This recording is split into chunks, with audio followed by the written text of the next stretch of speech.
All right. Good morning or afternoon to everyone. Thank you so much for being here. Let's get started. So here is our agenda for today. We'll begin with introductions and EIG updates, and then we'll go into an icebreaker session to get a feel for who's on the call today. We'll then make some EIG and CRC announcements before jumping into today's exciting presentation. And if we have time, we'll also do a Q&A session. So, the vision of the Engineering and Innovation Working Group is to foster a community to facilitate innovation for coral reef restoration. Through this, we hope to promote wide-scale restoration and open source technology transfer. If you're interested more in our community guidelines, I'm happy to share the link below with you all to see what EIG is really all about. So a large initiative for the EIG is to engage a wider community of stakeholders to participate in quarterly meetings and community forums, as well as to promote a spirit of collaboration and innovation. These meetings serve as a forum for sharing high-level updates regarding the EIG network's projects and opportunities, hosting presentations from practitioners and innovators, and networking with others who may be interested in collaborating. As always, EIG wants to facilitate these collaborations, so if you want an introduction to anyone in our stakeholder group, we're happy to facilitate that. So I wanted to share some announcements and opportunities with you all today. First of all, we're always looking for future stakeholder presenters. So if you know of anyone or you want to nominate yourself, please fill out the survey linked here. And for general CRC and EIG updates, please follow the link to our website. This way you can get on our email list and also receive updates from the wider CRC network. Also, as you may know, Reef Futures is coming up. But for those of you who don't know, Reef Futures is a global symposium dedicated to coral reef restoration. From December 9th to 13th of this year in Riviera Maya, Mexico, you can dive into groundbreaking discussions, explore innovative restoration techniques, and connect with leaders and practitioners in the field. Make sure you register in time and submit your abstracts as the deadline is coming up on May 16th. So make sure you get those abstracts in. Also, if you're interested in having a more hands-on role with the behind the scenes of Reef Futures, we are looking for individuals to review abstracts for the technology and innovation topic. So if you're interested in, So if you're interested in helping us review the abstracts coming in under the technology and innovation topic, we'd love to have you. So please just send the CRC, or if you have my personal email, just send me an email and I'll get you on our board. So to get a feel for who's on the call today and visualize the range of representation in the coral restoration space, we ask that you fill out this Jamboard. Once you click on the link, you will be prompted to create a sticky note with your name, location, and the focus of your work. You can then drag your sticky note to the correct quadrant that best describes yourself. So let me just drop in the link for you all and make sure you have it. 1 second, please.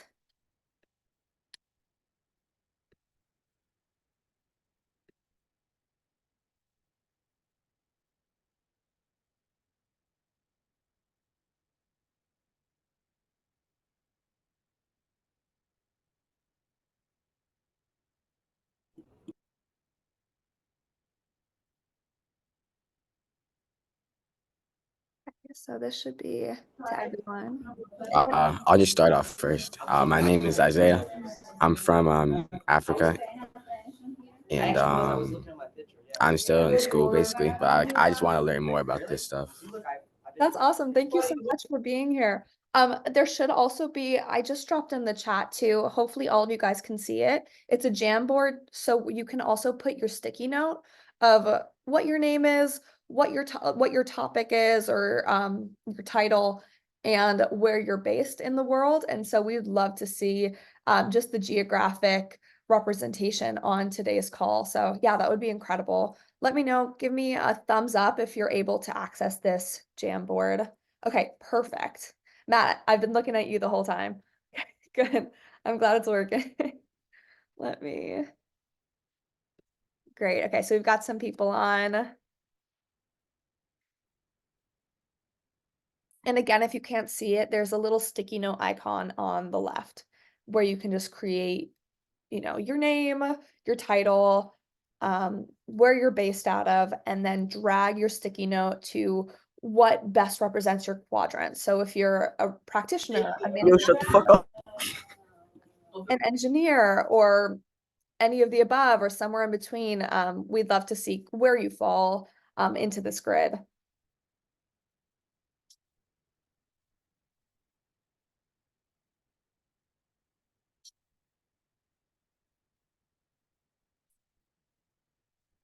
Awesome. So it looks like we have a lot of practitioners on the call. Perfect.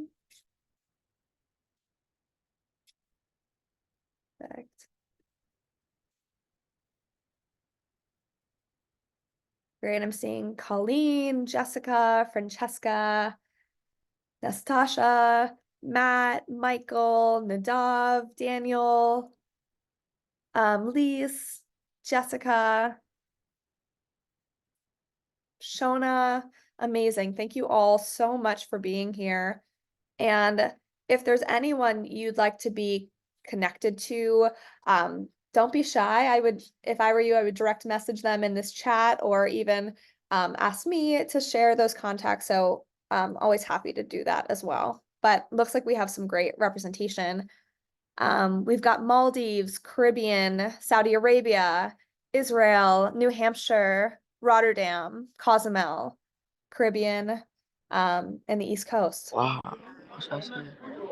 Pretty incredible.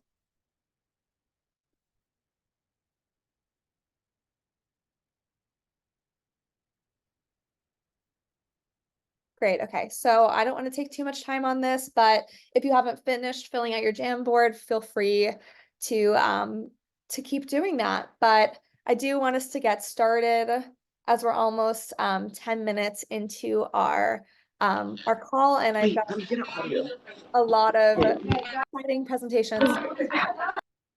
Make sure to mute that. All right. So without further ado, we will now begin our stakeholder presentation. Dr. Sebastian Schmidt-Roach is a coral reef researcher whose journey began in 2005 in Trinidad and Tobago, leading him to explore coral reef ecosystems around the globe. His work, including his PhD dissertation on coral reproductive traits, has reshaped our understanding of coral species boundaries and traits. Transitioning to ecophysiology, Sebastian investigated the resilience of cnidarians under climate change scenarios. Joining King Abdullah University of Science and Technology, or KAUST for short, in 2017, Sebastian pioneered coral restoration science, developing innovative technologies. Sebastian's creative spirit and deep belief in the need to restore these critical habitats has led him to co-found Ocean Revive, the first Saudi startup dedicated to marine restoration. Ocean Revive is pioneering Ocean Revive reef tools, which build upon lessons learned through the technologies Sebastian has developed through his time at KAUST, to provide the first off-the-shelf solutions catering towards effective, efficient, economic, and scalable coral restoration solutions.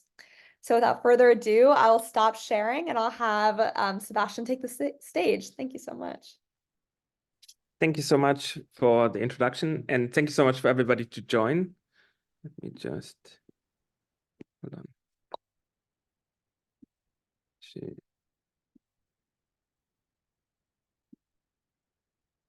Can you see my presentation?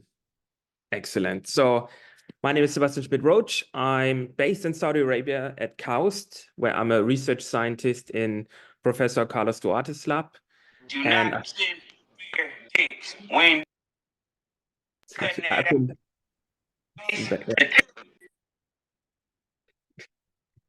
I've been working on coral restoration, and in particular, I've been trying to identify pathways to make coral restoration more cost-effective and more scalable. So I'm going to just briefly provide an introduction, but I'm sure everybody of you knows this. Obviously, corals are tremendously important. A lot of human livelihoods depend on them. And if we look at like the effects that the hottest year on record last year had on corals, we see in the media all over that we have bleachings and decline across the globe. So it's estimated that since the 1970s, we have lost about 30% of coral cover, which then comes along with a loss of economic value, which is estimated quite high, as you can see, with $9.9 trillion per year for corals. So the problem is that corals are in a decline, and we need to actively do something to restore them. But coral restoration is still extremely expensive. There's an estimate that was published in literature, which estimates on average or in median, the cost per hectare is $400,000. So this was looking at different studies across the globe. And in addition, the survival rate is also at 61%. So not every coral that you invest into, that you nurse or you outplant, actually survives. So this currently still restricts coral restoration largely and keeps most of the project at small scale. That said, we have recently seen that Indonesia has made quite significant efforts using some of the COVID relief funds to really bring these projects to scale. And especially in Saudi Arabia, there are some very ambitious projects, but I'll come to that later. Hold on. So in a global context, there were in 2022, we had the international community coming together and agreeing to the Kunming-Montreal Biodiversity Framework, which set global goals for restoration across all ecosystems, which includes obviously corals. And if we look at them, we can see that there are a lot of targets, but the main targets in regard to the ecosystems are the first four, which one is to stop or bring biodiversity loss to near zero by 2030, to effectively restore 30% of what has been lost by 2030, to effectively protect 30% by 2030, and to halt human-introduced extinction also by the end of the decade. But the question is, how can we actually translate these targets to meaningful numbers for coral reefs? And we tried to do this. So if we look about corals and talk about biodiversity loss, the easiest way to describe this for corals is to look at coral cover, because it's a metric that's been described in many different studies, and that is a really solid metric. And a lot of models also consider coral cover as a metric. So, but coral cover is often characterized as a percentage loss, right? Which is difficult if you actually want to translate this into restoration outcomes, because what means to restore 3% of your coral reef? If you don't have an area, it doesn't mean much. So what we tried to do, we looked at what can we actually connect the coral cover percentage loss with area. And for this, we used the Allen Coral Atlas, which estimates the reef area, so the entire coral reef system, at about 352,000 square meter globally, of which 53,000 square kilometer are actually coral habitat. So coral habitat is identified as having at least 1% coral or algae, but it's habitats where you find corals. So now what we need to do if we want to address the targets of near loss by 2030 and 30% restoration by 2030, we need to understand what are we expected to lose till the end of this decade, and what have we lost historically. And you can see here, I plotted different projections. In blue and green is what historic cover may have used to be. The problem is most of the records we have go only back to the 1970s. So there are some studies that try to estimate what historic loss may have been based on expert estimates, but it's quite difficult to rely on this. So this is where the numbers of 50% loss since the 1950s come from. But overall, what we can see on what's available in literature based on measured records, we see that there's a relatively stable cover globally of about 33%, which then declines, and you can see large fluctuations because coral cover, as you know, is very variable across habitats. That's why we have this huge standard deviation that you can see here in green and blue. So if we go for the last solid record, empirical record that was published, that's from 2018 for both Suter and Tabet, both studies. And you can see they differ slightly, but it's about 26 to 28%.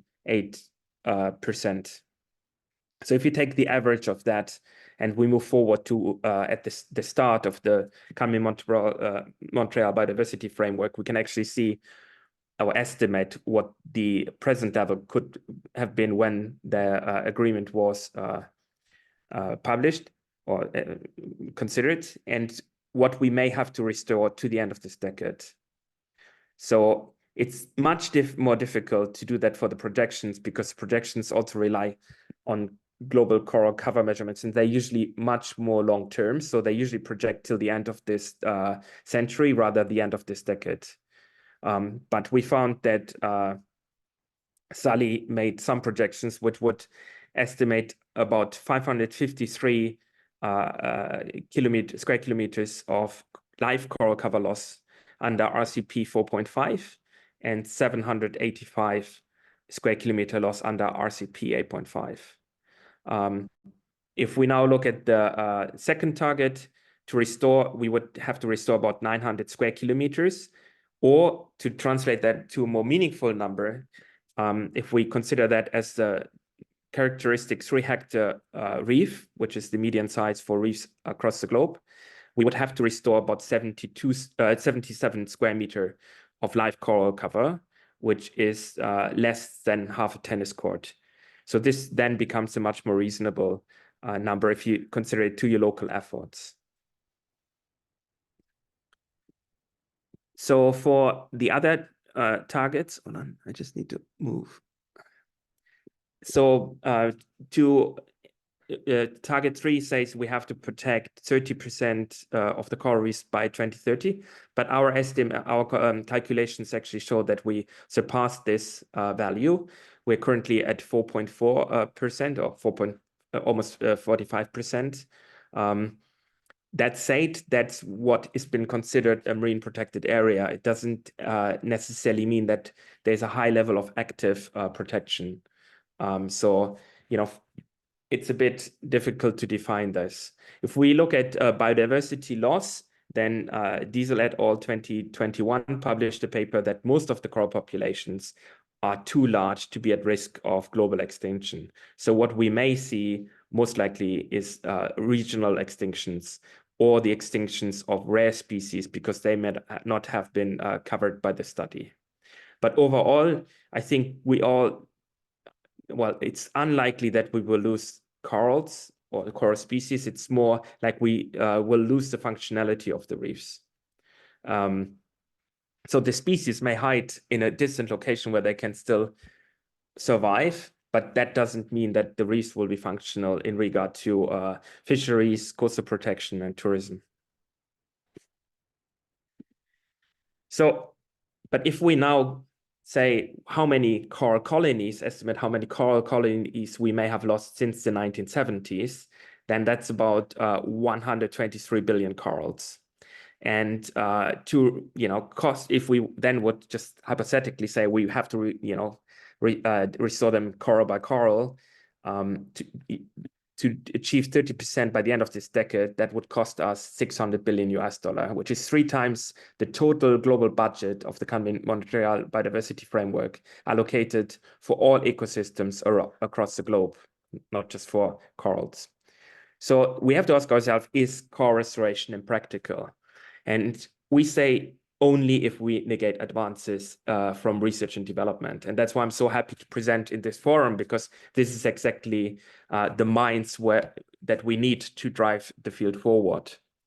And In addition, we have now tools or platforms like CordUp that particularly focus to provide funding for these endeavors, to drive technologies forward and to make a change, to make everything more scalable and more cost effective. And in early last year, we actually had a workshop at KAUST where we looked at how can we make coral nurseries and coral aquaculture more scalable. And the main outcomes you can see in these 5 points, which was infrastructure for coral production, mainly to standardize tools and strategies and methods for asexual and sexual coral propagation at an industrial scale, to get more efficient with the management and workflows. So tools to improve and guide workflows to minimize the cost. So keeping records of what you're doing and implementing that knowledge to become better and faster and more cost efficient. We then also, there was a strong focus on integrating resilience, because everybody understands if we just bring out corals again that are not as thermally tolerant, the next warming heat wave may actually kill them. So we should also focus on building resilience in the populations, which is quite difficult because at the moment, we don't have a lot of tools rather than going for genetic diversity to build up resilience. All the efforts for assisted adaptation or selective breeding are still, not that widely applied. And then obviously, and I will come later to this, it's about efficient outplanting, because at the moment that's one of the major bottlenecks, as well as monitoring, with most of the projects not monitoring their efforts for more than 1 year. So coming to what we've done at KAUST. So in 2020, we were actually challenged by a brief from the government, from the kingdom, to create a project at Shusha to enhance the reefscape at Shusha. And the scale was quite large. So when we first read it, it was really, provoking us to think out of the box and to really push the limits of what had been done to that level at that stage, where when we started this, the largest project was, I think, 0.7 hectares, or very, very small. And so now the kingdom, with its ambitious goals in coral restoration and marine protection, asked us to do something on the scale of 100 hectares. And to a very short time scale, which then had us thinking of how can we resolve this. And so we also conceptualized the largest land-based coral nursery, which is currently being initiated in building in Neom. But when you start to think of all this, it sounds great on paper that you built the largest coral nursery in the world, and it's all great. But then when you think more and more into details, like how does a workflow look in this nursery, And at the time, most of the coral nurseries were growing corals on small plugs on egg crates, which a lot of the coral nurseries still do. But you can imagine if you have a nursery of a scale of growing 500,000 corals, it's going to be very tedious to move plug by plug. So what we try to do is to innovate this area and to create more industrial tools to actually scale up, to also then implement advanced monitoring and adaptive management to improve our activities over time. And so that's what led us to develop these technologies that are published in Frontiers, where we have crates, which is a unit that you can stack, and you can grow the corals on tiles that are microchipped, so you can track them over time. And we have these reef nails. It's a small plastic head with a nail that allows you very quick outplanting, and also ways of artificial structures, these coral pods, which are limestone structures that you can transport flat, and then once you're in the field, you can stack them together and create different artificial reef elements. Hold on. So all of this was implemented always in a way that we would grow the corals, we would select them microfragment them, or even through sexual reproduction, propagate them, transfer them to tiles that we can track, grow them on our crates, then either outplant them on the reef itself or on these artificial structures, gather the information, collecting, see how they perform over time, feed that back into a general database that then allows us to see who's resilient, who performs good, and focus more our efforts on that. What we also conceptualized are these coral seeding hubs, because one of the main things that when you do coral restoration, obviously, is to not just bring a coral out for the ornamental purpose, but to bring it out to reproduce, to contribute to the population, and to restore active reproduction in your system. So for that, we proposed to actually outplant in clusters of conspecific colonies in a certain density, that if they reproduce in the field, then they mix, the gametes mix, overcome the limitation of sperm dispersal in the sea with the lack of pollinators, and increase the reproductive output and seed into the reef. If you place them strategically, we believe you can then actually really have an impact. And I think that's also one of the main factors that's often not considered, is the demographics of coral reef systems, like the abundance of large colonies in a system, not just the abundance of a certain species. Because, if you have systems where you have a large coral species, a colony of one species, 100 meters away from the next one, the chance of them reproducing is extremely low. And so the demographics will drive their survival in the system. And I think this is what we really fight when we look at marine heat waves that diminish a lot of the density of certain species, that eventually you still have the species within the reef, but they are not able to reproduce effectively anymore. So you lose the reproductive activity for certain species. So, but let's step a little bit back. I did analysis where I looked at costs associated to certain pathways. So what are the individual steps of coral restoration? Obviously, you can just go into the field, harvest a coral, and then outplant it directly, which is the most easiest way, especially if you have fragments of hope after a storm. But often you don't necessarily have this, and you rely on harvesting corals, whereby you can only harvest about 10% of the coral without affecting the donor coral colony. So then what is done often is to have an intermediate phase where you grow that out just to push the survival rate up in a nursery. So the nursery can be land-based or ocean-based, or both. You can go through a land-based nursery, grow out the corals, fragment them, then put them into a ocean-based nursery before you outplant them. Or you can go directly to an ocean-based nursery. Obviously, you can add sexual reproduction to this, whereby you then would harvest adult colonies or directly larvae from larvae slicks to then settle them and outplant them, grow them out in either the nursery or in either land-based or ocean-based nursery. What we know from studies by KAUST, for example, that as longer as you have them, the sexual recruits in the nursery, as better the survival is later on. So that's the principle of nurture. So we did synthesis based on published literature. And so I have to say that some of you may be like, oh yeah, but we are much more effective in our project than what you do. This is all based on what has been published in scientific literature. So we just limited our approach to this just because then it's verified by peer review, and we have a more solid base for it. But I 100% agree that some of you will be more efficient at the techniques that we show, and I'll come to later what we can do to move this forward.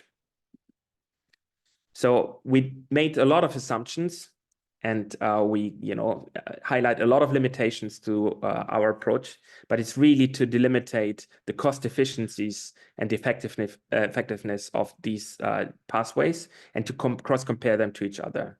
So we standardized a lot of the labor that's associated to it. So we understand that if you're in a very remote area, you may, it may be really hard to access the site, and it takes you a lot of effort to get there. So the marine operations will be more expensive than if you are at, a resort that the reef is directly in front of you. But to compare different strategies, we need to just standardize it and just make certain assumptions. So, for example, one of the assumptions is that we, 20 donor colonies can be collected per dive and can be fragmented into 10 ramet each. Just for costing, we then can go and see how much does this cost in marine operations. We also, to look at land-based nurseries, the problem was that we couldn't really find good information on in literature based on land-based nurseries, because most of the scientific nurseries are very small. So to actually make this more translatable towards the field of coral restoration, we worked together with scientists from Mote, and we made conceptualized a land-based nursery that would be functional, and it's designed after Mote, just to see what the cost would be on land. So then what you can do is you can look at like different, it's always context specific where you are. So let's say, what does it cost you to have a diver in the reef with boating, with tanks filling in the US?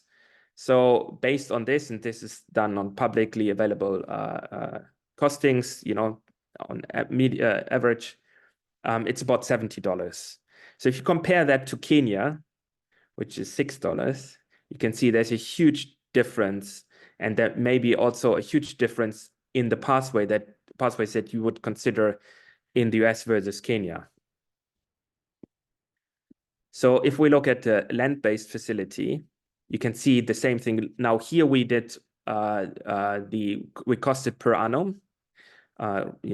Estimating what the staff would be to keep land-based nursery operational. But you can see, again, there's quite a large difference in what it would cost you to operate this facility in the US versus Kenya. And this then allows us to translate and compare different pathways that we found in literature with like rope-based nurseries and grid-style nurseries and PVC fishing net nurseries, and really see what are the cost differences. And here, can you see my cursor? Right, perfect. So this is the land-based facility. So that's why there is no other value, because what we did is we valued one for a scenario where we have no cleaning, which is the orange brackets, so to speak, and then the green ones is with weekly cleaning. And because we don't know what your survival rate is that you will be able to realize, we assumed that you either have only 30% survival or 90% survival. And then you can see here the cost per coral or per hectare, whereby we assume that you have 1 hectare with 4 corals outplanted per square meter that are surviving after 1 year. For the nursery, that means, they are in the nursery for 1 year and still alive. And you can see what is quite interesting is that the ocean-based nurseries are far cheaper than the land-based strategies. But if you're in a scenario where you have high cleaning efforts, they become somewhat comparable to the land-based facilities. Now, you need to consider that a land-based facility in its establishment is much more tricky to establish, because it's much more infrastructure requirements. It's much more technical, much more expensive, but I mean, the expenses within this. But it gives you also a certain level of more control and security and accessibility. So what this tells you is that marine operations and your requirement to rely on marine operations is largely driving the costs. Now, if we compare this with Kenya, we can see that in Kenya, even under high weekly cleaning, because the labor costs are much lower, the ocean-based nurseries are cheaper, right?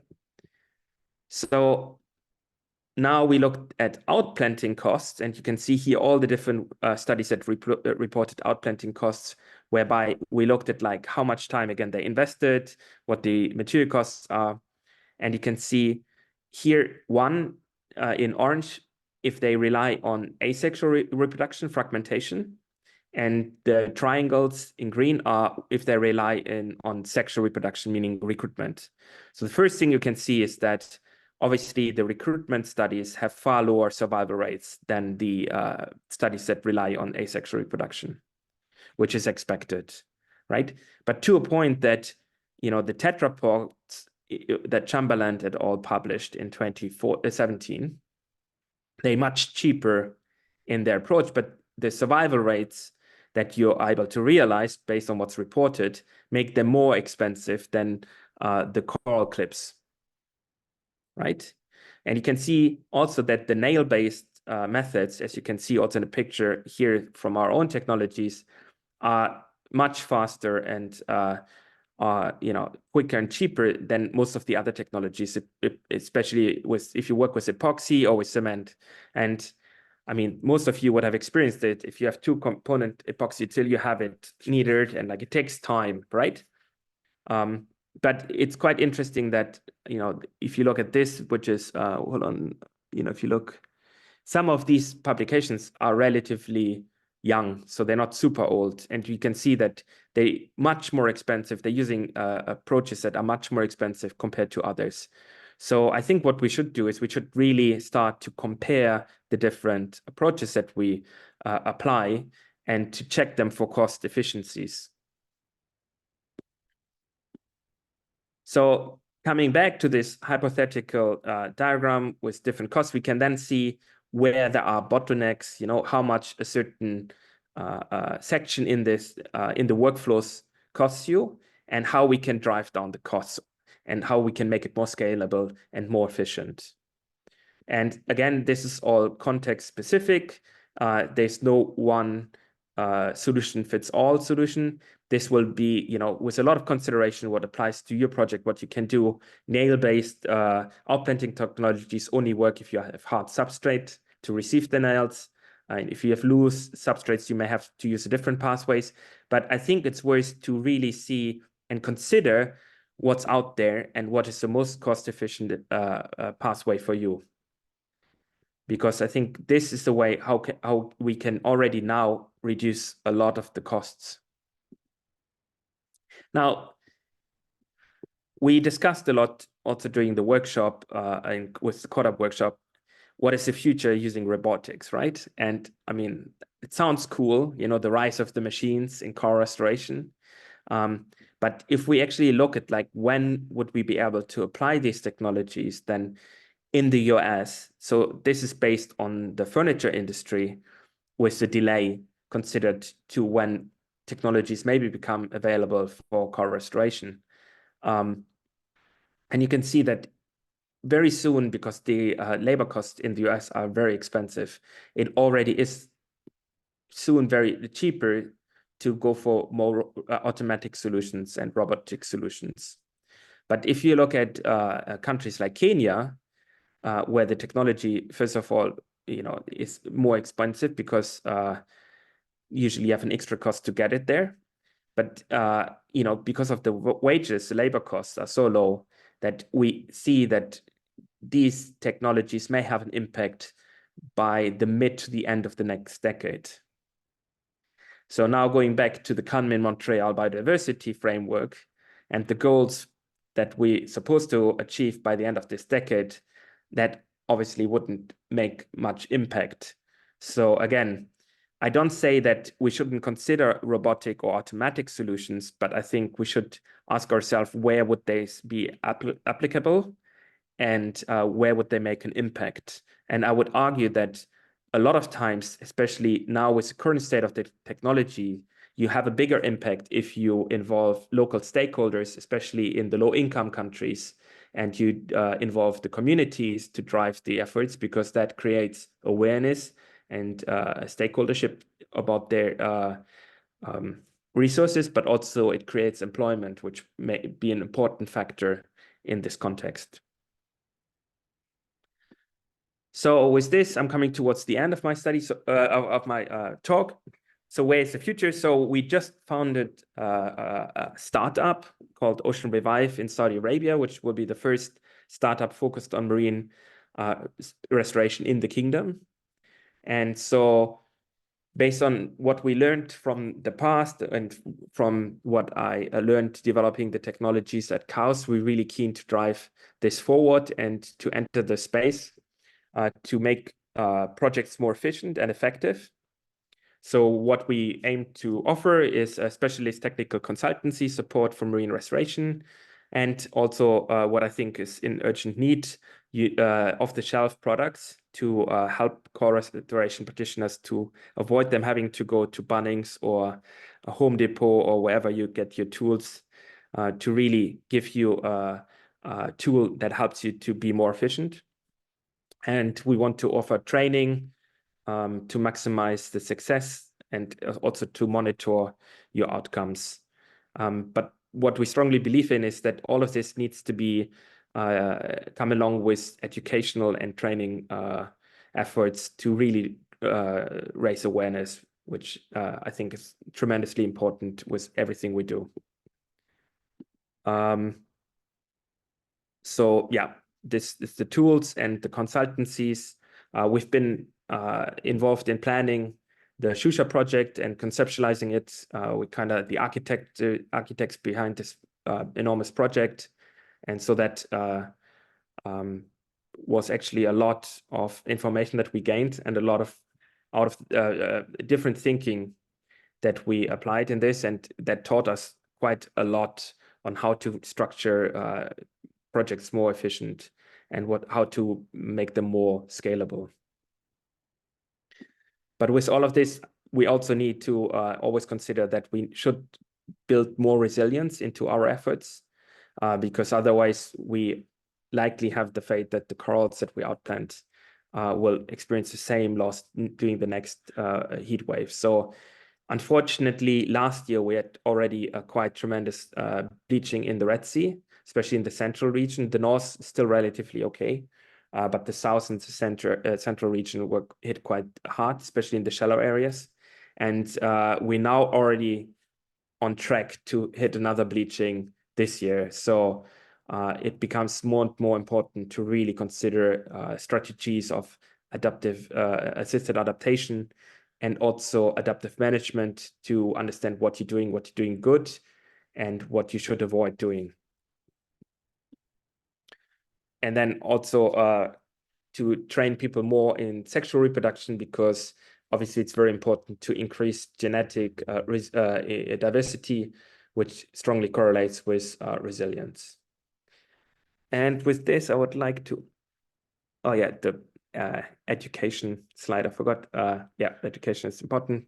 But with that, I would like to close my call, and I'm happy to answer questions and discuss anything. Thank you so much. Thank you so much, Sebastian. That was an amazing presentation that I'm sure so many people found helpful and insightful. Like you alluded to, it's, we're edging close to our fourth largest global bleaching event. And so it's more vital than ever to restore at scale and to restore meaningfully. So I'm so glad you gave us this presentation. We have 15 minutes for Q&A. So if anyone has any questions, I'll be helping to field those. So just make sure you press the reactions and raise your hand. And yeah, happy to hear your to call on you. All right, go take it away, Matt. Thanks, Sebastian, for a great presentation. I really thought the cost analysis that you did was really interesting. And so could you expand a little bit on the thinking around where you see the opportunities to reduce the cost on ultimately the restoration, but what are some opportunities that you're seeing, especially when it comes to technologies or engineering in general? I mean, what was interesting is that if you look at the cleaning efforts for in situ nurseries, for example, it just, if you have weekly cleanings, for example, you drive up your costs so much that, it just stresses how much importance there is in very careful site selection. And, that it almost makes sense to be flexible. If you find that a site is not that suitable and you have a lot of cleaning efforts, you should consider moving it and, seeing what a different site may give you in results just to avoid the cleaning. What it also shows you is that sometimes it may be okay to consider some loss. If you clean and you have to go out and you have to cover the marine operations costs, if you don't clean and you get 20% survival, it still may be cheaper to not clean and just go with 20% survival. So these are calculations that show you how important it is to make certain considerations. The major bottleneck is still the outplanting. And so we have these two schools of thought. One is like, okay, let's nurse the corals. Let's do asexual reproduction, and if we do sexual reproduction, let's grow out the corals to a large size, outplant them, because then they have a high survival rate. The other school is, let's just recruit at large numbers, because when they spawn, you can produce them in the millions, and then just throw them out to the reef and hope they survive. So I think both methods are valid. And again, it's context specific of what is the most sensible for your area. But I think there's a lot of more exploration that we have to do into these methods and just see how we can be more efficient in the outplanting. But on the other hand, if you have a robot that can automatically outplant for you, then you have the challenge of how do you supply the robot with the corals to outplant, and where do they come from?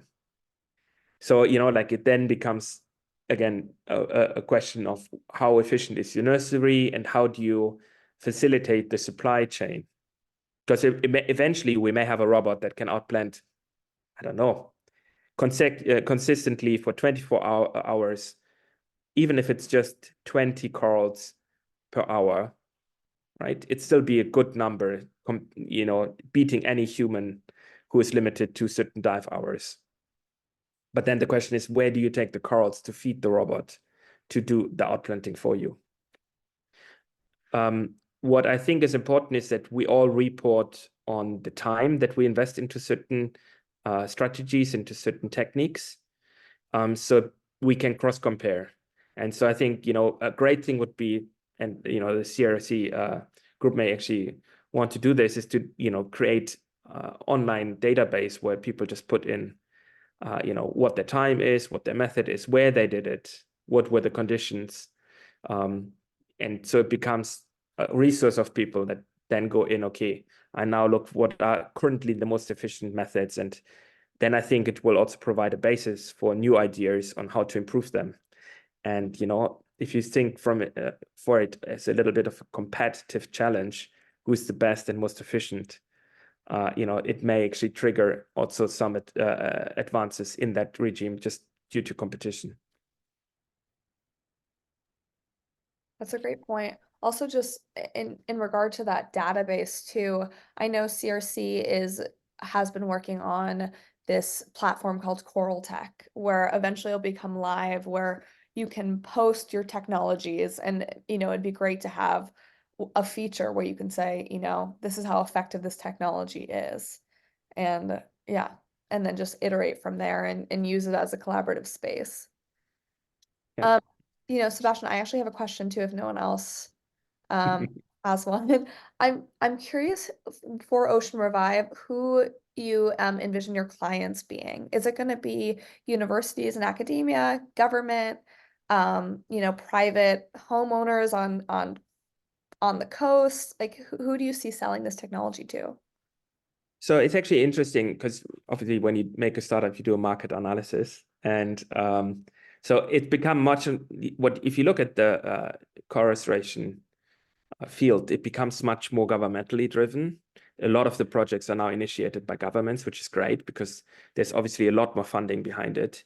But if you look at local scales, it's often ecotourism projects, hotels that want to invest into their reefs. And so we keep us open. So we here to basically consult, and we see us as also fire starters going into projects, helping them to be more efficient, and then following them over time, but then moving on to the next project. So initiating just projects to be more efficient. And so for that, we want to be able to supply off-the-shelf tools, but also custom solutions. Right. Because again, yeah, like a consulting firm too. Yeah. And then what's the like the incentive from investors to want to invest in Ocean Revive? I mean, it's if you look at in the kingdom in Saudi Arabia, I can speak for Saudi Arabia mostly, there's a lot of really ambitious projects that want to, with a lot of the coastal developments, by definition, if you develop the coast, you have to sacrifice certain habitats. So now the requirements become more strict to then compensate for what you had to destroy to build a marina, for example. And so this is, I think, is like where there are also like a project that we can do, and which becomes then for-profit projects that investors may be interested to invest into. Thank you. So we'll be taking any more questions. If any of you have any questions, feel free to press the reaction and raise your hand for Sebastian. But I do see one question in the chat that's more of just a broad level for CRC question about if there's any way, this is from Gabriel Nunez, is there any way for Brazil to join the CRC and be a part of restoration actions? Here we have a huge coastline and many corals are in need of care and conservation actions.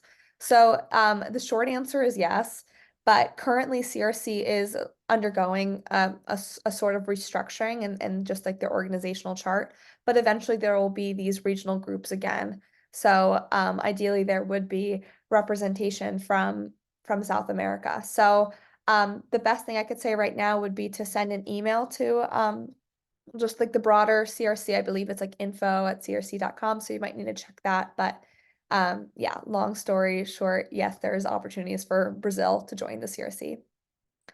And looks like Colleen has a question. Hey, how are you? You muted. Hi, good. Thank you. That was great. And it's good to see you again. I was wondering when you mentioned, that was great. And I was wondering, we've been applying to CORDAP, and this year we were a finalist, to do a full proposal, and we held off because the team kept growing, and there was all of this wonderful synergy of how you could make it, like you said, transferable, how you could make it at the highest level more automated or handmade by the local community. And so my question to you is, do you do any, like, as I keep writing it, would you ever be open to talking to the people as we are working on it? Like, how much is KAUST and individuals wanting to talk to those of us who are trying to really hone it?